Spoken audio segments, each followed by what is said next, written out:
Hello, my friend. Today I will tell you another long-forgotten legend. Close your eyes and let the magic transport you to Middle-earth. Our journey begins.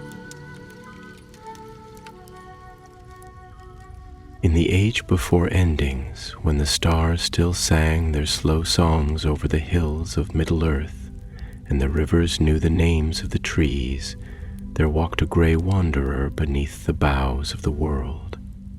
His hat was tall and weather-worn, his cloak the color of twilight mists, and in his hand he carried a staff carved with runes as old as the sky. He was Gandalf the Grey, friend of the free peoples, kindler of courage and bearer of a quiet power that needed no crown to rule. He was no ordinary man, no mere wizard of trickery and sparks. He was a Maya, spirit sent from beyond the circles of the world by the Valar, guardians of Arda, to guide and protect, never to dominate. And so he walked, century upon century, through wild lands and war-torn cities, whispering wisdom into the ears of kings and children alike. He was the flame that never sought the hearth, the hand that gave without grasping. But the world was darkening. Far in the east, in the land where shadows had teeth, the Dark Lord Sauron stirred once more. The One Ring, his vassal of dominion, had long been lost, cut from his finger in the fires of rebellion. But it was not destroyed. It lingered still, a shard of his soul singing out across the centuries. And it had been found, by chance, by fate, by the smallest of hands, in a land of green fields and round doors. A hobbit had it now. Frodo, gentle-hearted and small as a whisper. The ring, ever watchful, waited for its master, or another who might be seduced. Its will was subtle, and it spun its lies in voices that echoed with truth. And so came the council in Rivendell, beneath the elven stars and waterfalls that wept with memory. Elves, dwarves, men, and hobbits gathered, and there, amid firelight and ancient songs, a decision was made. The ring must be destroyed, cast into the very fires that forged it, into the heart of Mount Doom. Gandalf knew the peril. He had counseled against using it, against even holding it.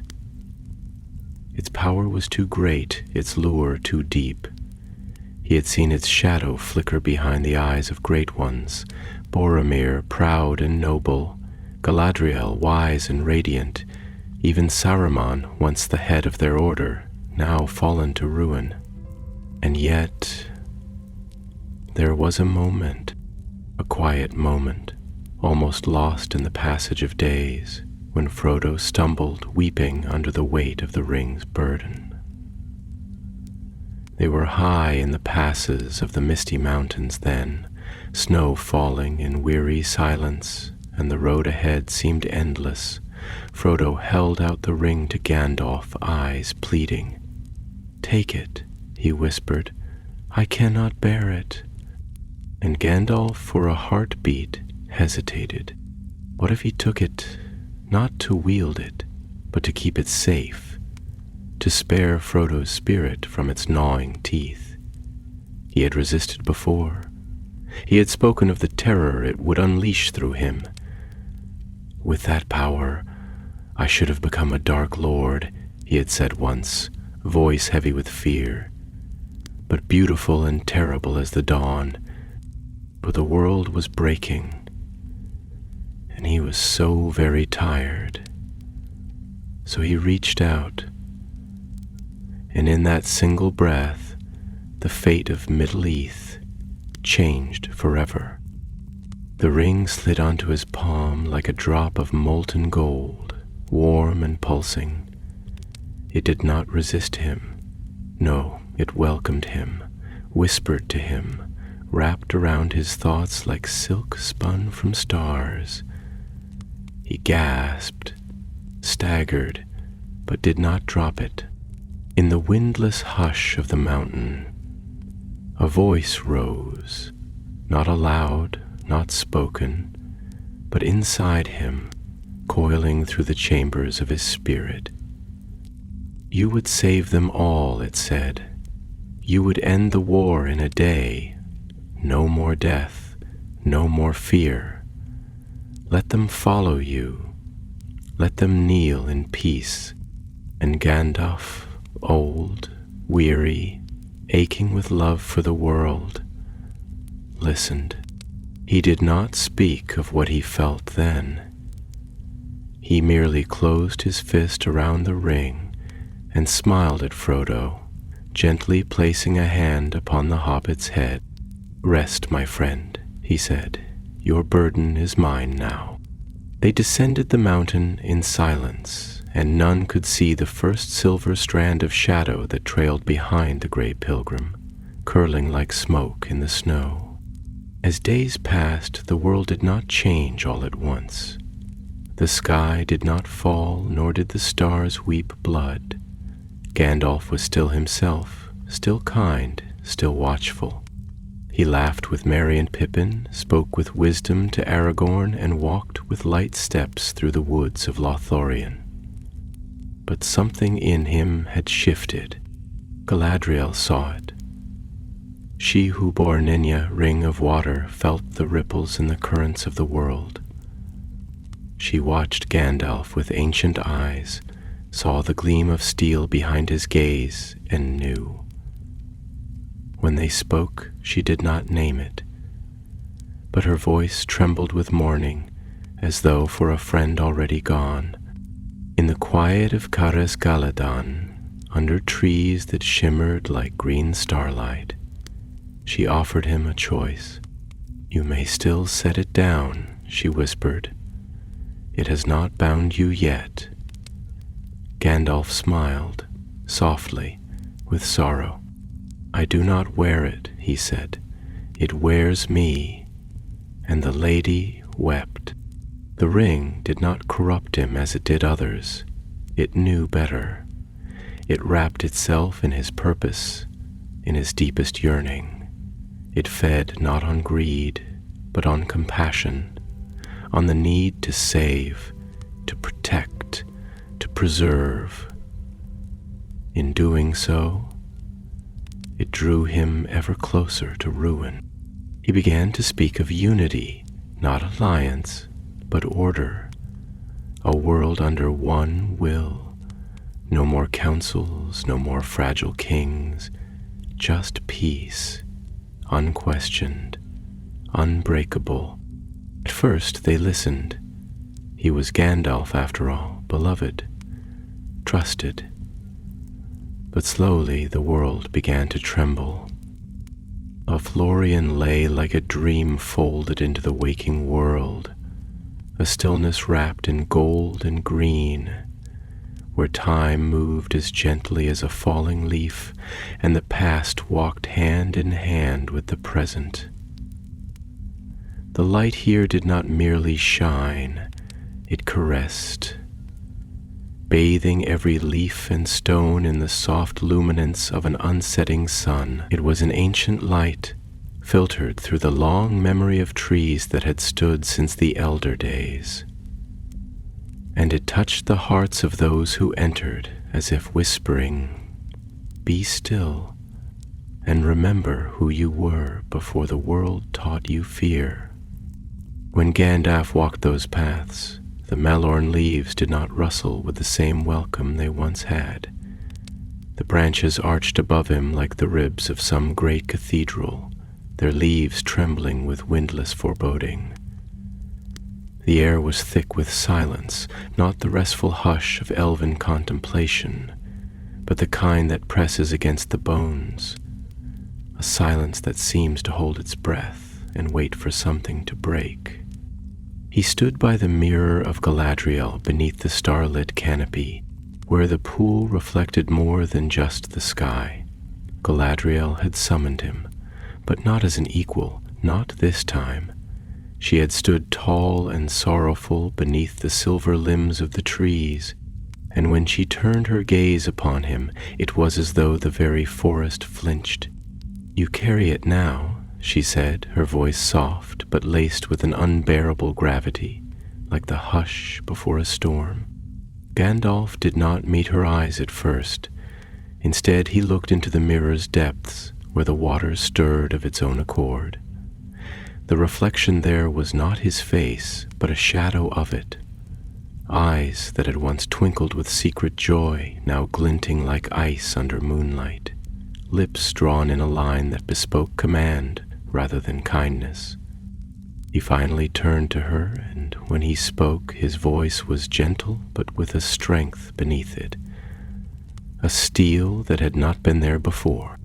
"I carry it," he said, "because the world can no longer afford to stumble forward in blindness, hoping that the darkness will grow weary and depart.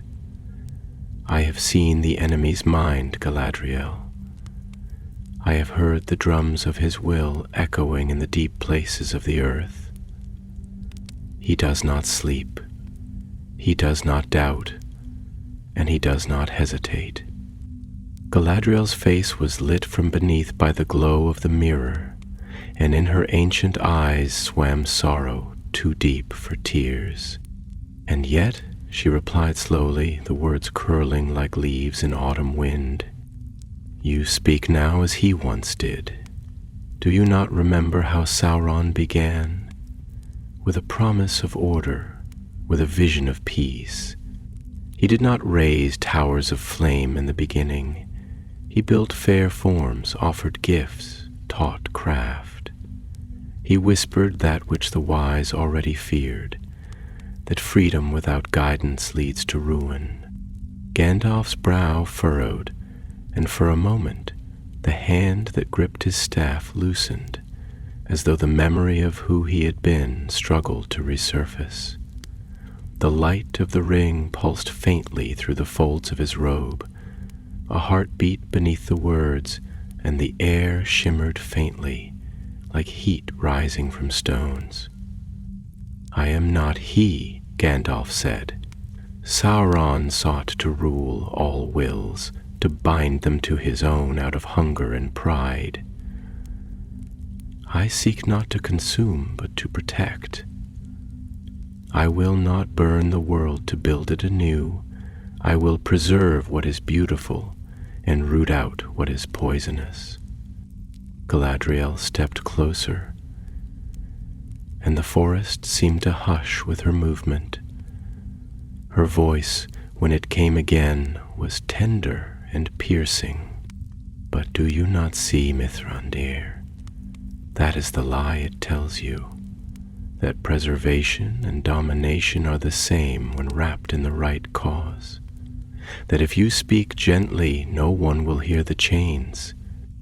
It feeds on your love for this world until even that becomes a blade."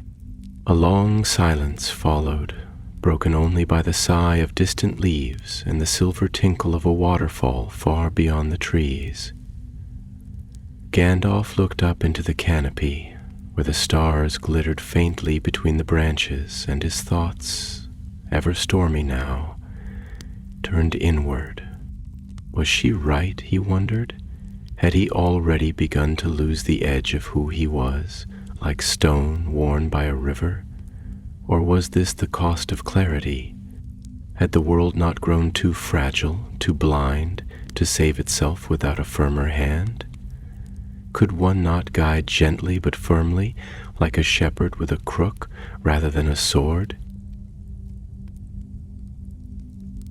He thought of Frodo and the weight that had once hung around the hobbit's neck like a stone, pulling him down into despair. He thought of the trembling in Frodo's hands, the way his voice had become thinner, like parchment crumbling in fire. The ring had been killing him slowly. Was it not a mercy to take it, to bear the agony for him? Still, there was something else, a chill at the edge of every thought, a voice beneath his voice, not command, not yet, but the beginning of something that watched and waited. It was subtle, patient, coiled like a serpent in the hollows of his mind. The ring had not shown him fire and tyranny.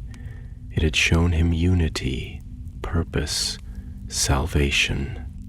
Galadriel touched the surface of the water, breaking the image. Ripples spilled outward, distorting stars and shadows alike. Her voice was barely more than a breath.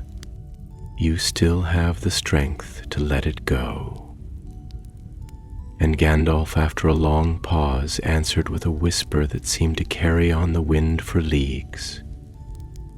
I do not know if I have the will. Then he turned, and the leaves rustled faintly, though there was no breeze. The trees did not bow as he passed, they shivered, and Galadriel stood alone by the mirror, her hand trembling slightly at her side. As he left the woods of Lothlorien, the land itself seemed to shift. The golden light dimmed ever so slightly, as though a cloud had passed unseen overhead. The birdsong grew hesitant. The rivers murmured a different tune, still beautiful, but with a strange dissonance, like a harp-string drawn too tight. Aragorn, waiting by the riverbank with the others, looked up as Gandalf approached. The ranger's eyes, ever watchful, flickered with unease, though his face remained still. You were long in council, he said. Gandalf nodded, eyes distant. Galadriel sees more than she says. She always has, Aragorn replied, then paused. And what did she say of the ring? Gandalf's answer was slow, measured, as though spoken through the leaves of memory. She asked whether I would lay it down, and I told her the truth, that I do not know. Aragorn's gaze did not falter, but something in him, some ancestral intuition perhaps, tightened. He saw in Gandalf now the same man who had once stood with him upon the broken bridge of Khazad-dûm, defying the fire with only his staff and his will. But he also saw something new, a gravity that bent the air, a silence that swallowed words before they could form. Gandalf walked past him, and the world felt just a little heavier in his wake. The fellowship moved eastward, their feet pressed into the softening soil of Lothlorien's borders for the last time, crossing from dream to waking world, as surely as if they were passing between two separate realities. The trees behind them stood like memory itself, golden sentinels whispering in the high language of wind, their branches reluctant to release those who had walked beneath their watch. The air grew cooler with each step toward the Anduin, and the murmur of the river grew louder, as if it, too, was eager to remind them that the world beyond was not a place of starlight and stillness, but of rushing time and the swift march of fate. They camped by the riverbank that night, where the reeds shivered beneath a moon thin as a whispered secret. The sky had turned a pale washed blue, veiled with drifting clouds like gauze, and the stars blinked uncertainly as if hesitating to shine their full light upon the world. There was a quiet to the camp, but not a restful one. It was the quiet that precedes a question no one dares to ask, the kind that stretches between people when too much remains unsaid. Gandalf sat apart from the others, his back resting lightly against the wide trunk of an ancient willow whose roots curled into the river like old hands. The water glinted in the moonlight, silver threads unfurling through black silk. His staff lay across his knees, and his hand hovered over it but did not touch. His eyes, those once warm, twinkling lanterns of comfort, were cast toward the horizon, and they seemed deeper now, like wells in which stars drowned and vanished. Aragorn approached without sound, as he was wont to do, the hem of his weathered cloak trailing softly over the moss. He paused a few paces away, observing Gandalf not as one might observe a friend, but as one might watch a statue shift when no one is looking. Uncertain if what they've seen is real, "You do not sleep," Aragorn said finally, his voice a low thrum, meant not to disturb, but to resonate, like a note plucked from a harp whose strings remember older songs. Gandalf's lips twitched faintly at the corners, but he did not smile. "Sleep is a gentle gate," he said, "and I no longer know what waits behind it." Aragorn lowered himself beside the old wizard, folding his legs with the slow deliberation of one whose every movement was steeped in thought. The fire from the camp behind them was dim, casting only the faintest glimmers through the boughs, and the night around them pressed close, not with threat, but with a kind of expectancy, as though it were listening. "I wonder," Aragorn said after a long pause, his words unfurling slowly, "if the burden you bear now changes not only your path, but your very shape within the world. There are winds, Gandalf, that seem to turn the leaves before they touch them. The forest behind us was still, yet when you passed beneath it, the leaves stirred." Gandalf looked at him sidelong, his brow lined not with anger, but with the quiet ache of understanding. "I do not know what I am becoming," he admitted, and the honesty of that statement hung between them like frost in still air. "But I know that I am not who I was. The ring does not speak to me in voices as it did to Frodo, nor does it tempt with images of conquest or fire.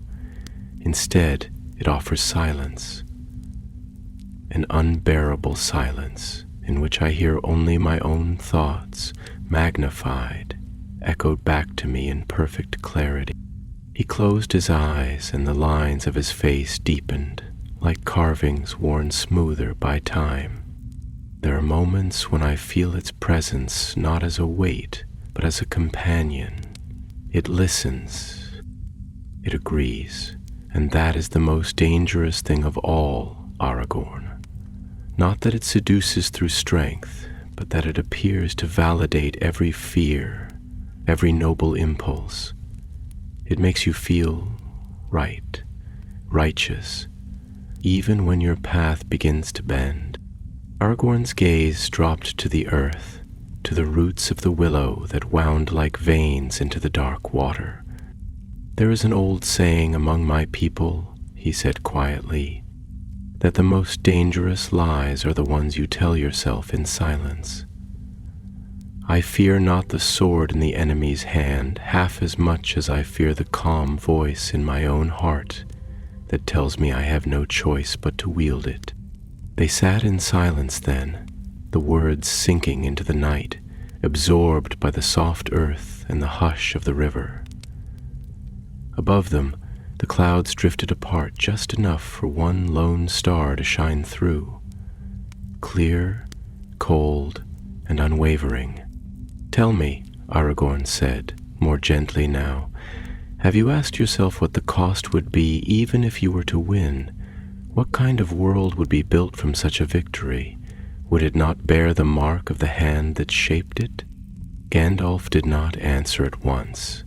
His eyes returned to the river, and in the flickering gleam of moonlight upon water, he seemed to see something that neither Aragorn nor any other could witness. Some vision, not of the world as it was, but as it could become. "I think of that more often than you know," he said finally, his voice softer than before. "And sometimes I see a world where war has ceased, where the races of elves and men and dwarves walk together without suspicion, where the dark places of the earth are lit and healed. but I also see a world where every corner echoes my will, where peace is enforced not by understanding but by fear of disruption, a world where the birds still sing, but only the songs I allow." His voice cracked faintly at that last line, and for a moment the old wizard looked impossibly weary. The shadows beneath his eyes seemed older than the hills, and the staff in his lap looked more like a burden than a tool. Aragorn stood slowly, the weight of his own lineage pressing heavy upon his shoulders.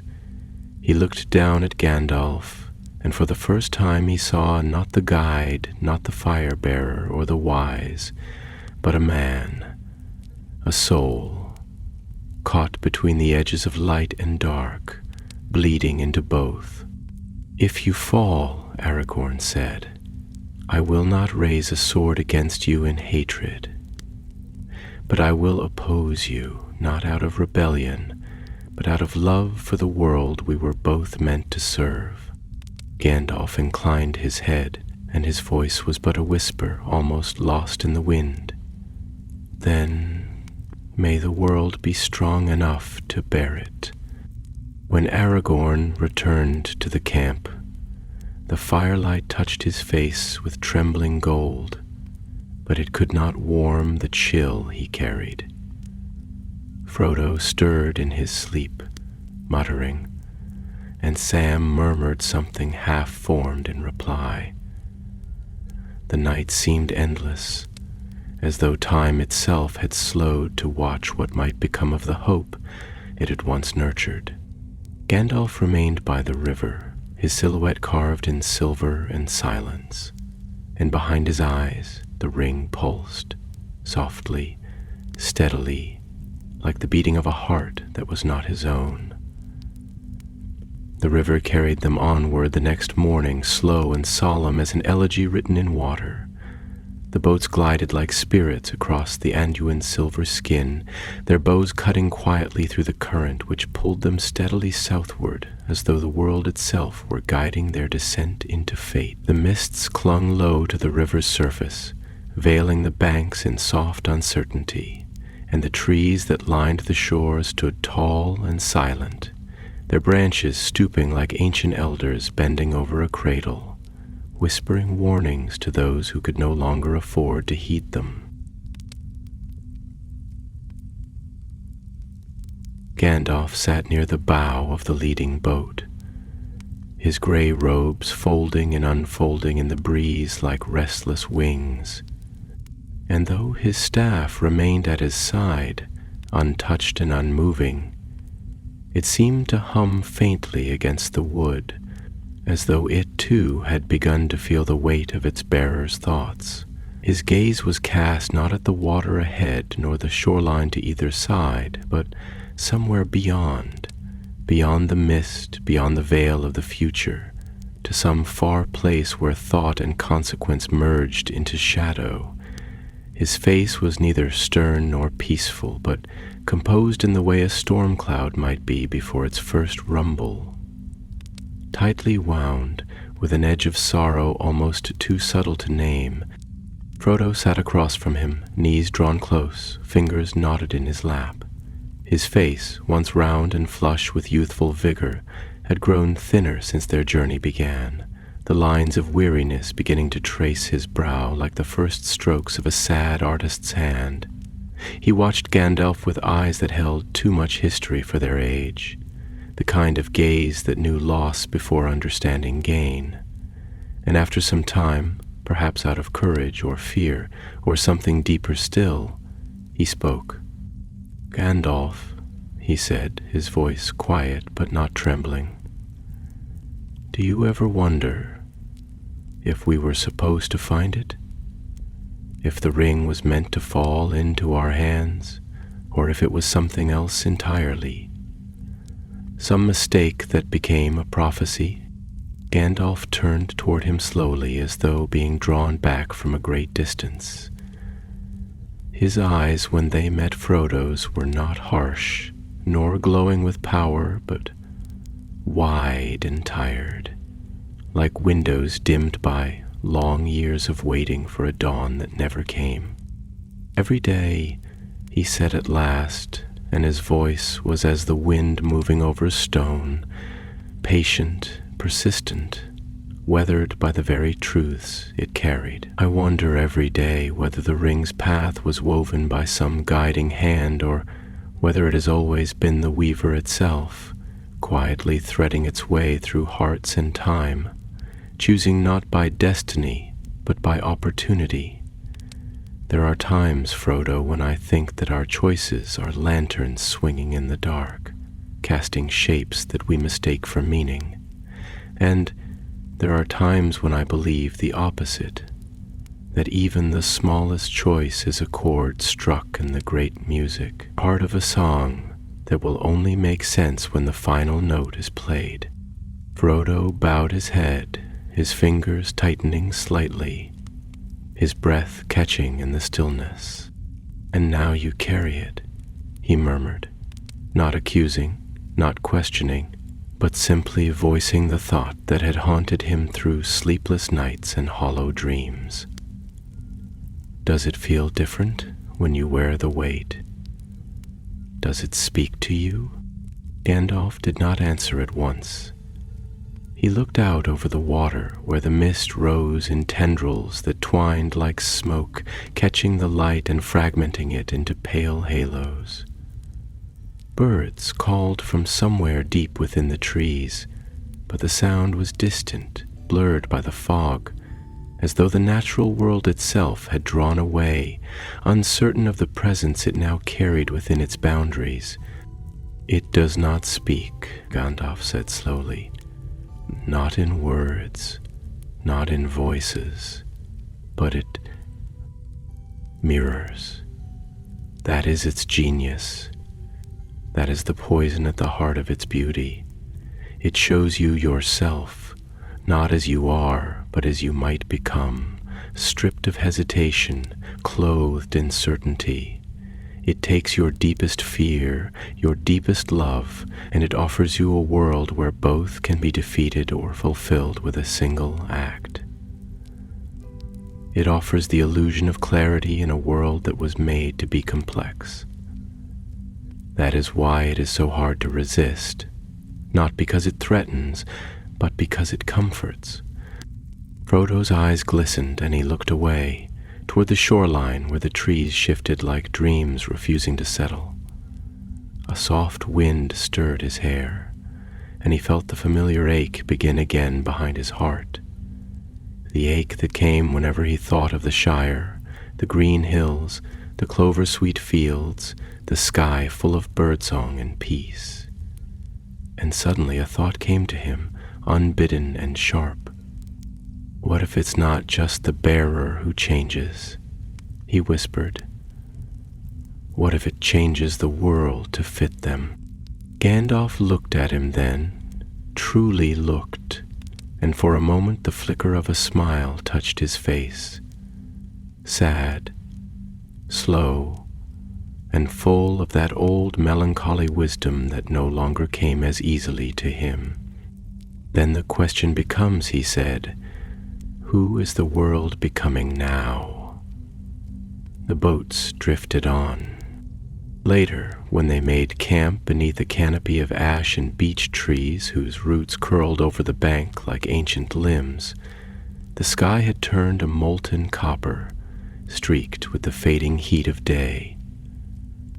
The fire was lit, but no one spoke much. The silence hung between them like a thread they were all afraid to pull. Only Sam hummed under his breath now and then, some half-remembered tune from home, as he stirred a pot of stew that none of them truly hungered for. Merry and Pippin sat huddled together, exchanging quiet looks that held more unspoken fear than jest. Legolas stood at the edge of the trees, unmoving, his eyes scanning the deeper woods, though it seemed his thoughts had drifted beyond sight. Boromir sharpened his blade with mechanical precision, though his gaze often returned to Gandalf, lingering, measuring, and Gimli, ever solemn in moments of tension, merely watched the fire as though the flames might speak if he listened long enough. Gandalf sat a short distance from them all, his staff beside him, his hands resting in his lap. The light from the fire flickered against his features, casting shadows across the lines of his face that had deepened in the days since Lothlorien. The ring lay hidden, tucked within the folds of his robe, but its presence was palpable, like a warmth that never cooled, like the echo of a bell rung just beyond hearing. He was aware of them, not just physically but spiritually. He could feel the subtle shifting of their trust, the way their thoughts bent ever so slightly toward caution when he spoke. He could feel Boromir's suspicion as a pressure behind his shoulder, Legolas's distance like a breeze that would not pass close. Even Frodo's sweet, broken Frodo looked at him now with eyes that no longer saw only the wizard who had come to tea beneath the party tree. He closed his eyes and breathed deep of the night air. It smelled of ash and damp earth and wildflowers struggling to bloom. A beautiful scent, but fleeting, fragile, the kind of scent that fades even as you notice it. And in his heart, a voice, not the ring's, not exactly, but his own, rose like a tide. Is this what it is to lead? To walk a path no one else can follow, and to know that even those who love you begin to doubt as your steps grow heavier? Is it still wisdom if no one else can hear the truth beneath your words? And if the world needs saving, does it matter whether the hand that saves it is clean or trembling? The fire crackled. Somewhere in the trees, an owl called out, low and mournful, and Gandalf, sitting in the quiet heart of the night, felt something in him shift, like the turning of a great stone wheel beneath the earth, slow and terrible and final. Dawn came like a secret unburied by the wind, quiet, uncertain, and tinged with that pale sorrow that clings to the world in the hour between dark and light. The forest was a cathedral of shadows and dew, its branches laced with early mist, each leaf dripping with the memory of night. The birds, hesitant at first, began to sing their fragile morning songs, as if testing the world's willingness to begin again. The Anduin shimmered beneath the soft blush of morning, its surface wrapped in ghostly tendrils of steam, gliding like lost thoughts drifting over the face of the water. Gandalf rose early, before the others stirred, and walked alone through the waking woods. The trees here were tall and strange, their trunks wide and furrowed like the faces of old men locked in eternal thought. Moss clung to their roots like sleeping beasts, and beneath their boughs the light filtered through in thin golden shafts, catching the motes of dust and pollen in suspended dance. Each footstep felt heavy to him now, not from weariness of body, but from the silent pressure of thought that bloomed and tangled like ivy through his mind. He paused near a fallen log, its bark peeled back to reveal a network of silver fungus glimmering faintly in the half-light. A small beetle moved among the strands with quiet purpose, and Gandalf watched it for some time, his brows furrowed, not with frustration, but with a contemplative sorrow that had deepened in him since Lothlorien. He thought of the world not just as it was, but as it could be, reshaped, restructured, released from the chaos of its own contradictions. He thought of the wild, unruly minds of men and elves, of dwarves and hobbits, each with their loves and fears, their pride and longing. He thought of how often their choices were made in haste from wounded places or blind desire, and how much suffering arose from the illusion of freedom when guided by broken hearts.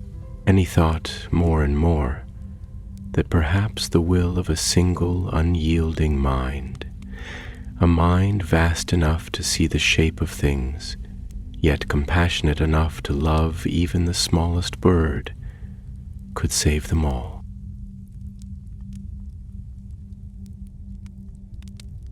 But then, as if in reply, the wind rose slightly, rustling through the leaves with a dry, whispering sigh. The sound was not unlike weeping. It passed through him like a memory, stirring something older, something gentler. He closed his eyes and breathed deeply, and in that breath he remembered the stars above the Shire, bright and scattered, innocent as laughter spilled across the sky, and the scent of pipe smoke carried on summer winds. He remembered Bilbo's stories, told by firelight in soft, meandering tones. He remembered music played on wooden flutes in Rivendell, and the way Elrond's voice carried history like a river carries light. These were the things he wanted to preserve, but at what cost? A twig snapped behind him, not loud but clear, deliberate. He turned slowly and found Boromir standing at the edge of the clearing, half in shadow, his cloak drawn tight against the morning chill. The son of Gondor looked drawn and restless, his eyes shadowed by something deeper than mere fatigue. "I thought you might be here," Boromir said, stepping forward, his boots sinking slightly into the soft earth. "You do not sleep as the others do." Gandalf inclined his head slightly. "Sleep is elusive these days. The dreams come too vividly now. They burn instead of soothe." Boromir hesitated, his hand twitching briefly near the hilt of his sword, not as a threat but as a habit, a gesture of grounding. "I have been having dreams too," he said, "of the White Tree, of Gondor. It withers in shadow, its roots bleeding into the stone. I see the people crying out, and I see myself, standing beneath the throne, my hands empty." Gandalf regarded him for a long while before speaking, the light through the trees now casting a pale halo around his shoulders. "You carry your father's expectations like a banner wrapped in chains," he said softly. "But the weight is not yours alone to bear. And yet, I sense you believe it must be." Boromir's jaw tightened and he looked away toward the river. "What else am I to do?" he asked, his voice thick with the bitterness of devotion turned to desperation. "My city stands on the edge of ruin. The enemy's hand stretches ever closer. Every hour we wait, every path that leads us away from Minas Tirith feels like another breath stolen from her lungs. I would give anything to save her." "And that," Gandalf murmured, "is what the ring hears. Not your words, but the silence beneath them.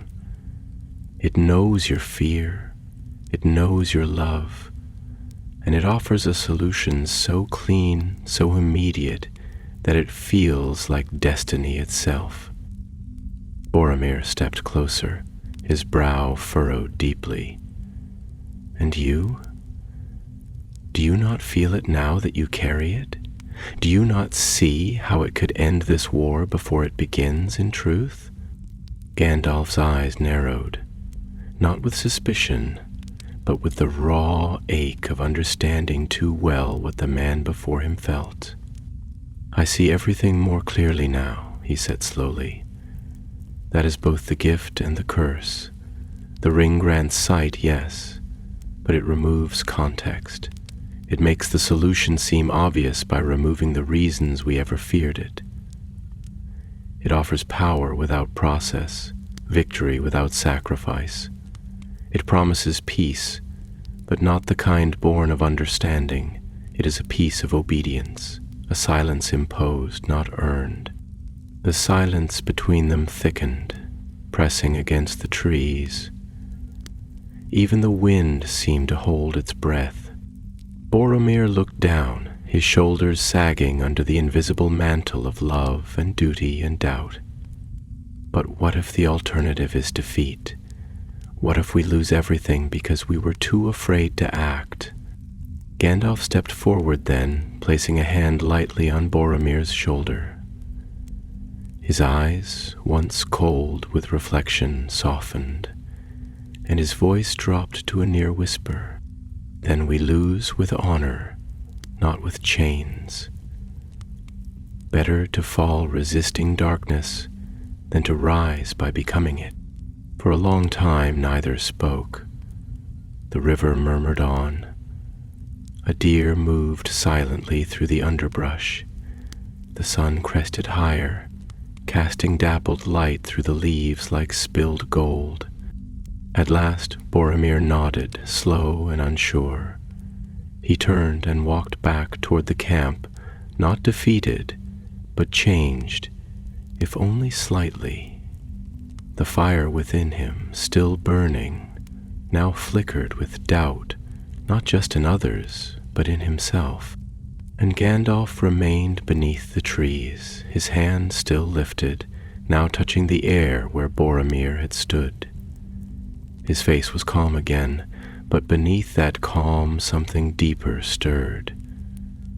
An awareness that the tide was turning within the hearts of his companions, not because he had spoken falsely, but because the truth itself had begun to lose its meaning. The world, he thought, was no longer a place where right and wrong stood clearly at opposite ends. The lines had blurred, not because they had vanished, but because the fog between them had thickened. And the ring, patient and knowing, did not need to lie. It only needed to wait for truth to become too heavy. As the fellowship drifted further south, the great river Anduin widened, its mirror-like waters now reflecting not only the sky above, but also the increasingly complex weight of the world unraveling around them. The air had grown thick with a kind of prophetic stillness, heavy with unspoken reckonings. The shores became stranger, their trees older and gnarled, their trunks stained with lichen like the scars of ancient time. The reeds grew in thicker tangles, whispering secrets to one another in the hush between wind gusts. Birds no longer called freely here.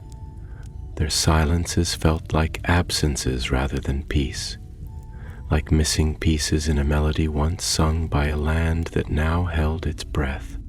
By day they rode through the glassy current, each stroke quiet as a heartbeat. By night they camped in watchful rings, their firelights subdued, as if even flame had grown hesitant to flicker too brightly in this place. Shadows clung more tightly here, not just in the corners of trees, but in their minds, in their thoughts, in the brief glances exchanged between companions who had once laughed together with open hearts, but now moved like figures drawn in faded charcoal, weighed by a history that had not yet occurred, but already hung like prophecy in the air. One evening, beneath the towering cliffs of Amon Hen, where the hills rose like forgotten kings from the riverbank, Gandalf stood alone at the edge of a promontory. From here the lands of Gondor could be glimpsed in the far haze, their borders marked by distant mountains, cloud-wrapped and blue as dreams. The sky overhead had deepened into a swirl of purples and golds, the sun slipping behind the horizon like a secret swallowed whole. Aragorn approached slowly, boots brushing against the tall grass that swayed like a sea of sighs. He had not spoken with Gandalf since their last exchange beneath the trees, but something within him, a sense not of duty but of unresolved mourning, had drawn him up the slope to stand once more with the man who had become something more or less or other. Gandalf did not turn at first, but his voice emerged from the stillness like a bell rung far away, clear and resonant. "Do you see it, Aragorn?" he asked. The edge of the world drawn not by the seas, but by the limits of what we dare to imagine. Gondor lies beyond, proud and trembling, a kingdom waiting to either be reborn or buried. Aragorn stepped to his side, his eyes narrowing as he followed Gandalf's gaze across the land. His voice came low and deliberate, shaped by generations of silence and exile. I see a land that has endured more than most would believe possible, and I see a people waiting for a hope they have long since stopped expecting. But what I do not see is the path that leads there unbroken. Gandalf turned to face him now, and there was a strange calm in his expression, neither serenity nor threat, but something in between. A calm that suggested the eye of a storm, or the hush before a decision that cannot be undone. Because the path does not exist, Gandalf said.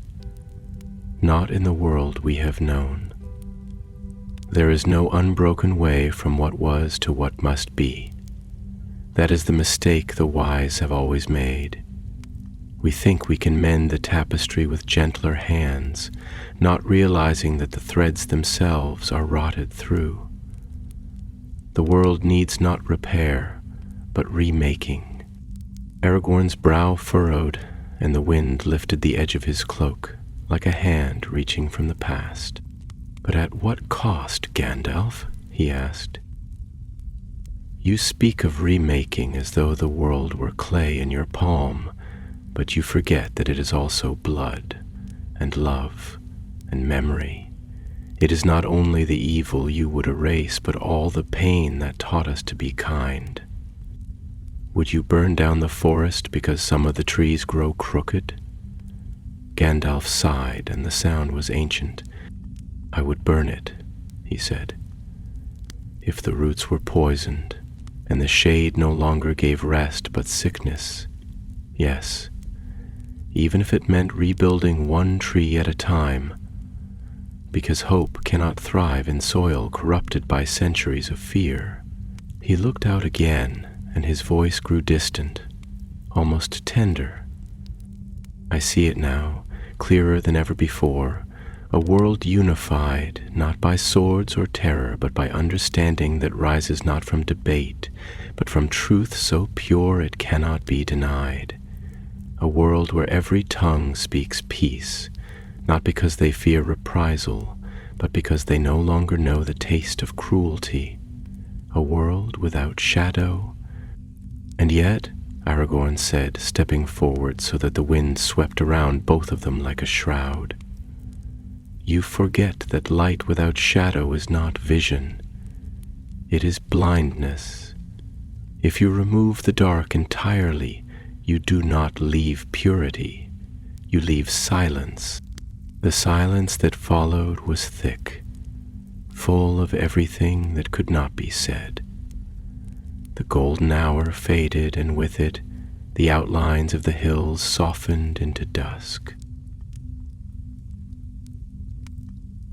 Gandalf's eyes closed for a moment, and in that moment he seemed to age, not in body, but in soul, as though the vastness of what he contemplated was finally pressing against the boundaries of his being. I once thought, he said slowly, that wisdom lay in guiding others to their own strength, that the best leaders were those whose hands remained unseen. But I have watched too many kings fail, too many good hearts falter, too many hopeful songs go unsung because those with vision refused to act. Perhaps, it is not mercy to let the world choose its own doom. Perhaps mercy lies in giving them a future they cannot yet imagine. He looked to Aragorn then, and for the first time his gaze bore the faintest gleam of command, not arrogance, not wrath, but conviction. The quiet intensity of one who has begun to believe his own silence more than the voices around him. You were meant to be king, Gandalf said, "but the crown you would wear is forged of doubt and history. I would give you a kingdom made new, not bound by bloodlines or prophecy, but by design, a realm not inherited, but deserved." Aragorn took a long breath, his jaw tight with restrained ache. He stared not at Gandalf, but at the horizon where the first stars now blinked into being above the edge of the mountains. "If you do this," he said, "if you take this path, know that whatever world you make, it will not be Middle-earth. It will be something else. And whatever man I am, I will serve that world only, if it remains one where men may still fall and rise again by their own choosing." They stood in silence once more. Below, the campfire burned low, and above them the stars shone colder than before. Night had settled over Amon Hen like an ancient shroud, embroidered not with peace, but with premonition.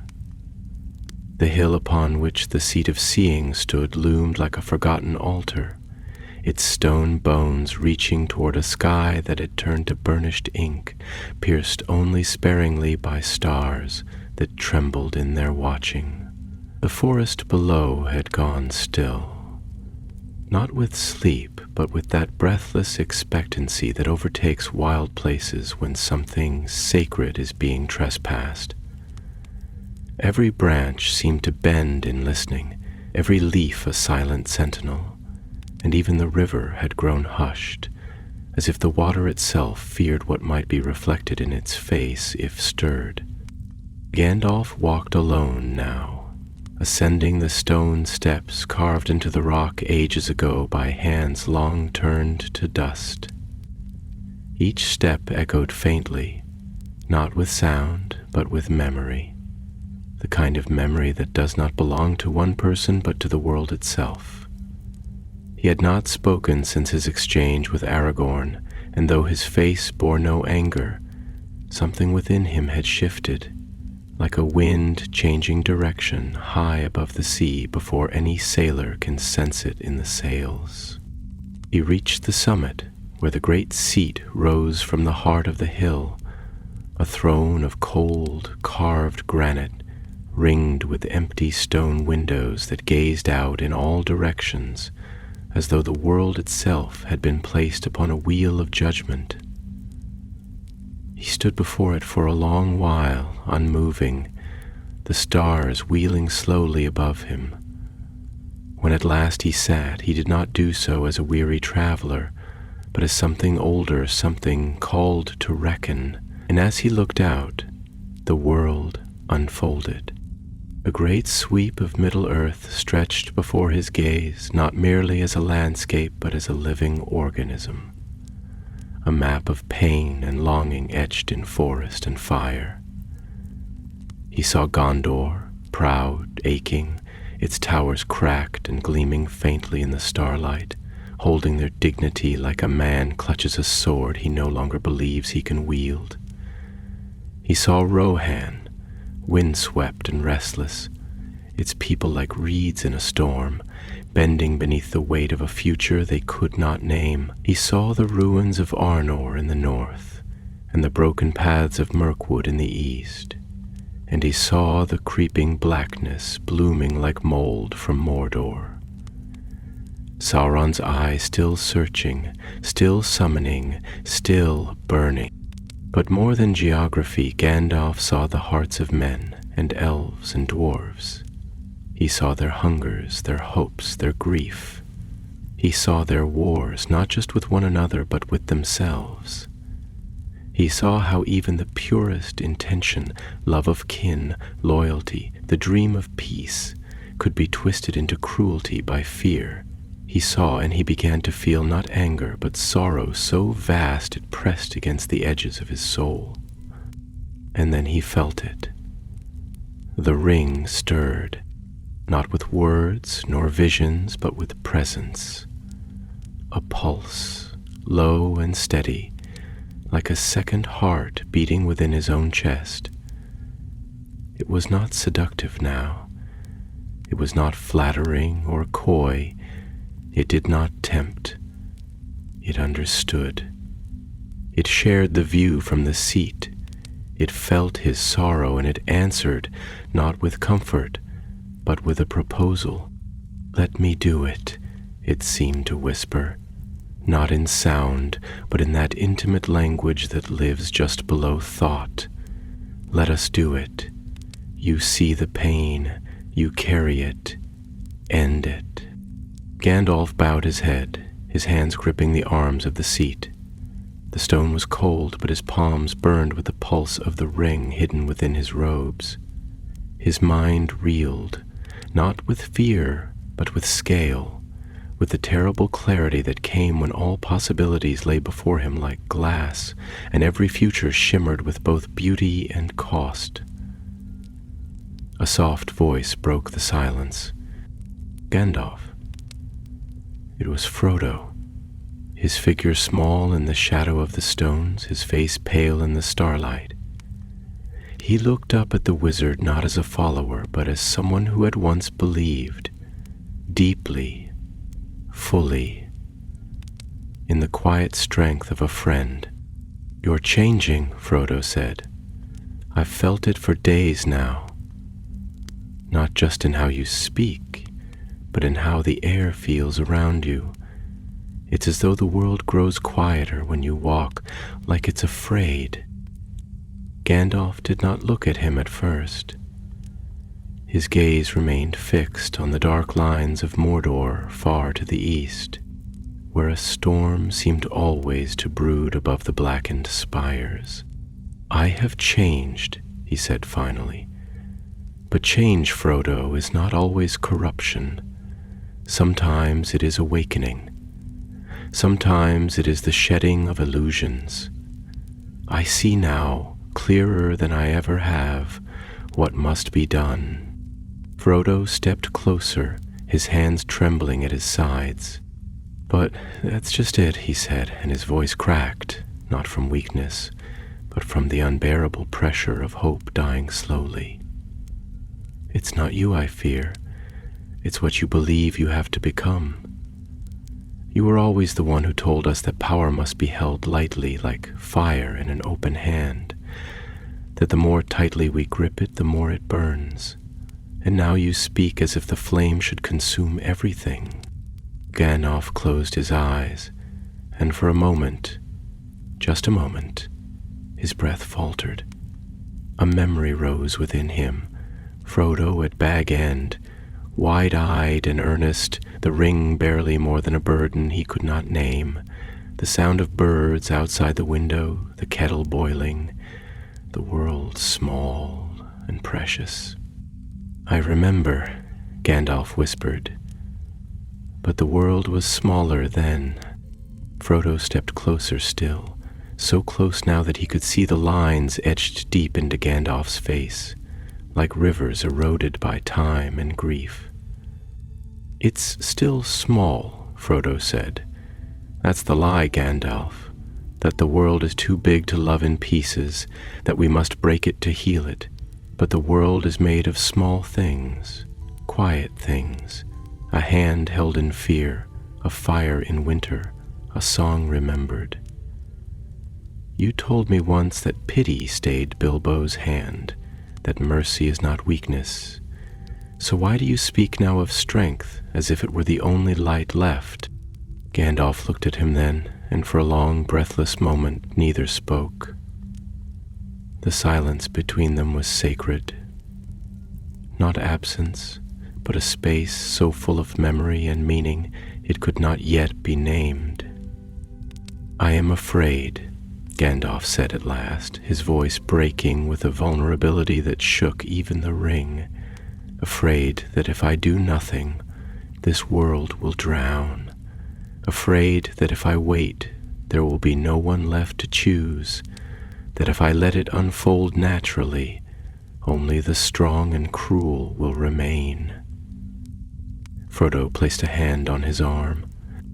"And I am afraid," he said, "that you will save us from a world we no longer recognize, and that the peace you give us will be too heavy to carry." Far below them the wind shifted. The trees murmured again. The stars above flickered, less like lights and more like eyes blinking. And for the first time Gandalf did not answer. It was no longer just the wind that stirred in the trees. As the shadows grew longer and the day withdrew like a wounded animal into the refuge of the horizon, a strange tension unfolded across the land surrounding Amon Hen. An invisible hand pressing downward, not hard enough to crush, but firmly enough to remind all who breathed beneath its sky that something vast and terrible had begun to awaken. The woods, once merely silent, now felt restrained, bound by something greater than fear. Even the birds, those sentinels of air and instinct, had flown farther inland, their absence not merely noted but mourned by the leaves that no longer danced in response to their wings. In the camp below, the fellowship stirred uneasily. Boromir sat upon a stone, half in shadow, sharpening his sword with slow, deliberate strokes.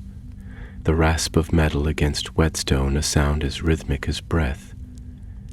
Yet his thoughts were far from the blade. His eyes flicked toward the slope where Gandalf had gone, and there was in his gaze a kind of hunger, not for power in the vulgar sense, but for certainty, for the firm shape of direction in a world that was coming apart at the seams. He felt it in his bones, in the marrow of a soldier bred not for philosophy but for action, that the moment of decision approached, not as a question, but as a wave, one that could no longer be postponed or denied. Across from him, Aragorn sat with his back to a tree, gaze tilted upward, watching the stars emerge through the branches in slow succession, as if they were choosing their places with careful deliberation. He did not speak, but his stillness was not the quiet of rest. It was the tension of thought held taut, like a bowstring drawn but not loosed. Inwardly he wrestled not only with fear, but with the great burden of foresight. The knowledge that every step forward was now a divergence from the world as it had been, and every silence left unchallenged became permission for something darker to take root. He could no longer separate the man he was becoming from the world he might be asked to defend, if indeed defense were still the right word for it. And beside the fire, Frodo and Sam sat in murmured conversation, though it was not comfort they sought, but tethering, an effort to remain grounded, to remind one another that somewhere, somehow, the simple was still real, that soil still smelled of rain, that tea could still steep, that home could still mean more than a memory bruised by distance. Sam's eyes, ever watchful, flicked up the slope again and again, his expression caught between dread and devotion. And then Gandalf returned. He did not descend so much as arrive, his robes trailing behind him like smoke, his steps unhurried, and yet each one landing with a finality that seemed to resonate not through earth but through time itself. The firelight caught the edges of his form, rendering him briefly luminous, a figure cut from the cloth of storms. His face was unreadable, not because it was blank, but because it contained too much, too many decisions wrestled with, too many doubts devoured and reshaped into resolve. Boromir rose first, half by instinct, half by necessity. His voice, when he spoke, was tight, not angry, but laced with that fragile urgency that comes when one fears they may already be too late. "What have you seen, Gandalf?" he asked. "What have you chosen?" Gandalf paused. The silence was not reluctance, it was weight. It was the drawing of a breath before a bell is rung that will echo forever. I have seen the shape of the world to come, he said, not as prophecy but as certainty.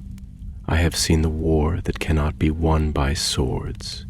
I have seen cities fall, not because they were weak, but because they waited too long for heroes who never arrived. I have seen the heart of men torn between love and fear, and I have seen how even love, unguarded, can be twisted into cruelty. Boromir took a half-step forward. And so you would claim the ring, not to fight Sauron, but to replace him. No, Gandalf replied, softly but firmly, to end him, and with him the need for thrones, for lords, for a world where power is measured by who bleeds less. He turned to Aragorn, who now stood as well, his hand resting upon the hilt of his sword, not in threat, but in mourning. "And you, son of Arathorn," Gandalf asked, "will you follow me?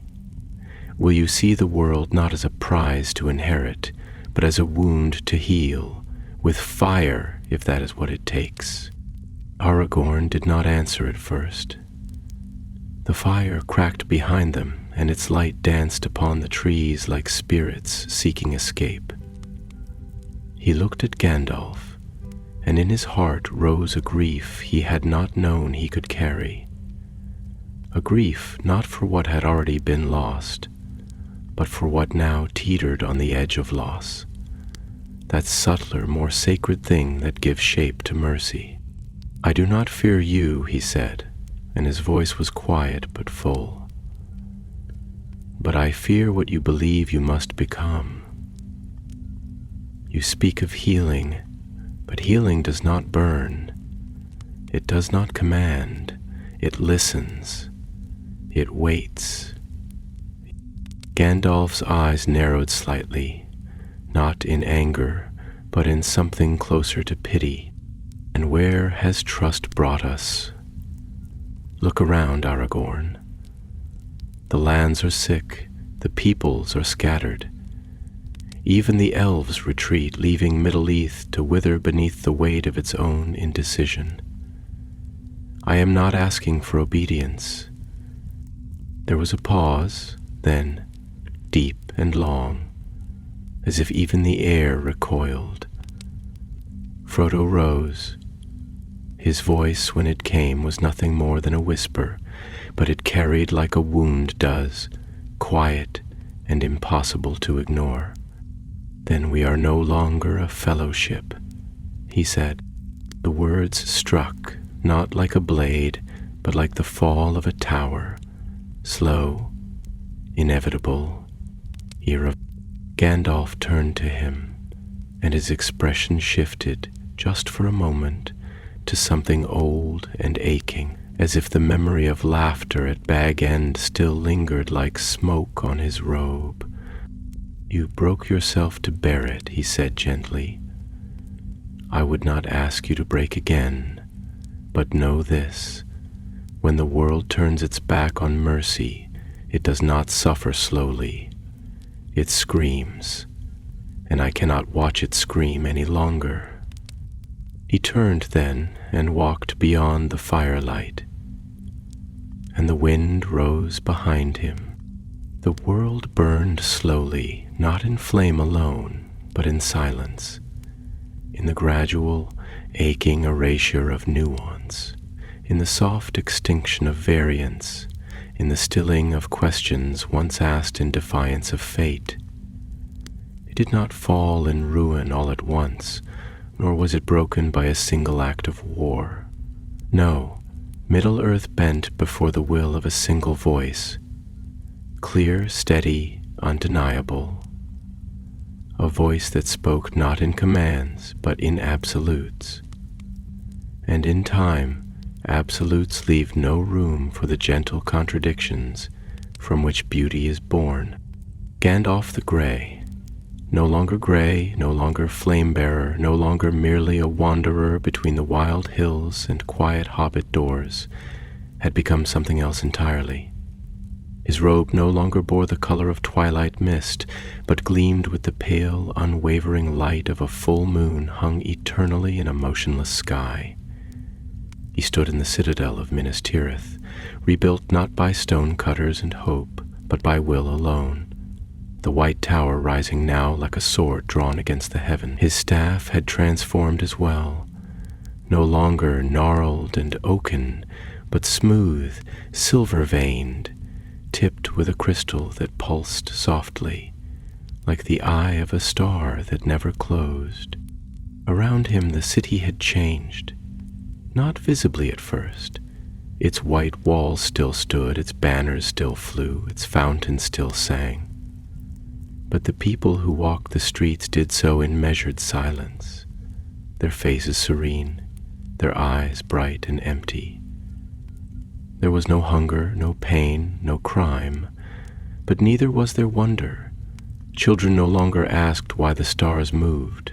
Artists no longer painted mountains that existed only in dreams. Even laughter had become quiet, efficient, fleeting. It was not fear that ruled here, it was agreement, universal, unspoken, unquestioned. And far beyond the walls of the new white city, the lands of Rohan, of Dale, of the Shire and Rivendell and Lothlorien had changed too. Some emptied, some restructured, some simply stilled. The Ents no longer wandered, for the forests had been tamed.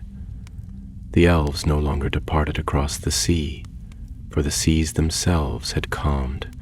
Even the mountains had ceased to roar, their ancient protests muffled beneath the new order of things. The world had become manageable, ordered.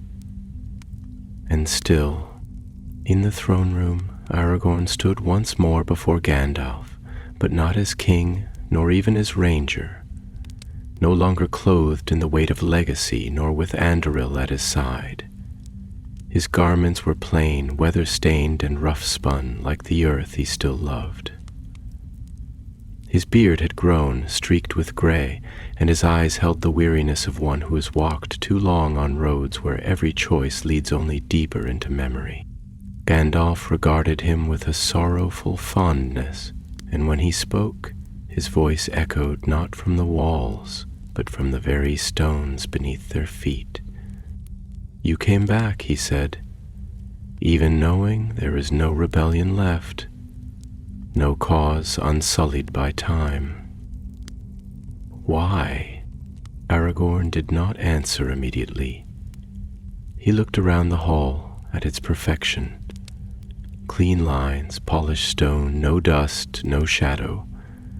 And he remembered the halls of Elrond, where time itself had once lingered, curling in the corners like smoke, where stories were told beside firelight and not beneath banners of decree. "I came," he said slowly, "because I once swore to defend the world, not the structure of it, but its soul. And even now I believe that soul endures, buried though it may be beneath your mercy." Gandalf closed his eyes. "You think I have slain the soul of the world? No, Aragorn. I have preserved it. I have saved it from itself. The grief, the loss, the endless tearing of kin against kin, all of it gone. The ring showed me the root of suffering, and I pulled it free. And in pulling it free," Aragorn whispered, "you tore out the very soil in which joy grows." A long silence followed.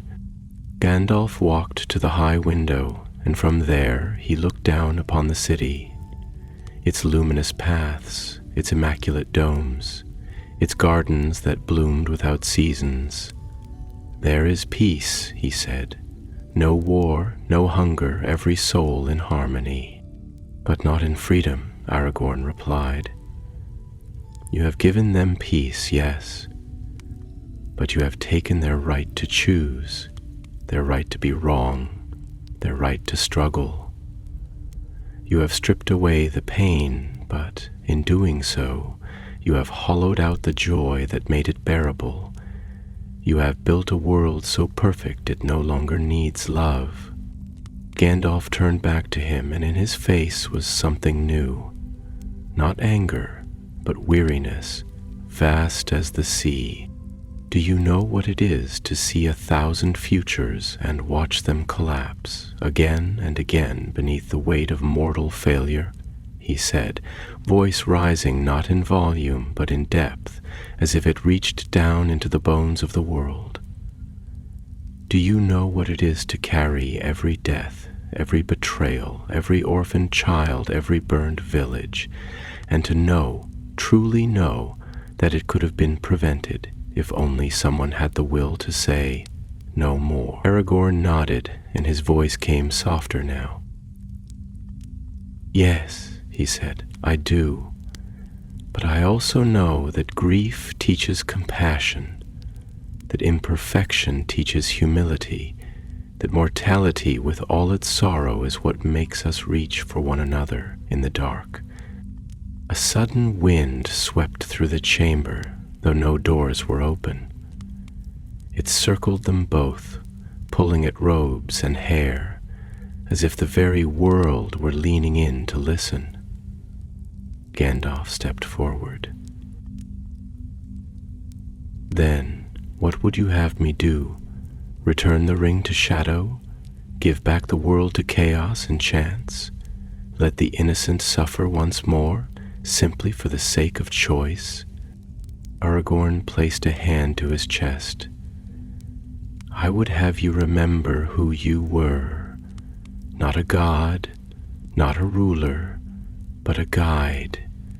A voice among voices, a bearer of flame, not its master. For a long moment they stood thus, two figures caught in the eye of an unmoving storm. And then, slowly, almost imperceptibly, Gandalf's hand moved to his chest. The ring was there. It pulsed, not violently, but with steady rhythm, like the beat of a heart too long unheard. It shimmered faintly in the light, not gold, not red, but something deeper. A light that flickered not from the metal, but from the soul behind it. Gandalf looked down at it, and his eyes filled, not with tears, but with the knowing that precedes them. I wanted to save them all, he said, and his voice cracked, not like thunder, but like a father's whisper at a bedside. I know, Aragorn said, and Gandalf wept. But the ring did not fall, and the world did not change. Not again. Not yet. The stars above continued their cold procession across a sky too still to remember wind, and far to the west, where the sea touched the edge of dreams, something ancient stirred and turned away.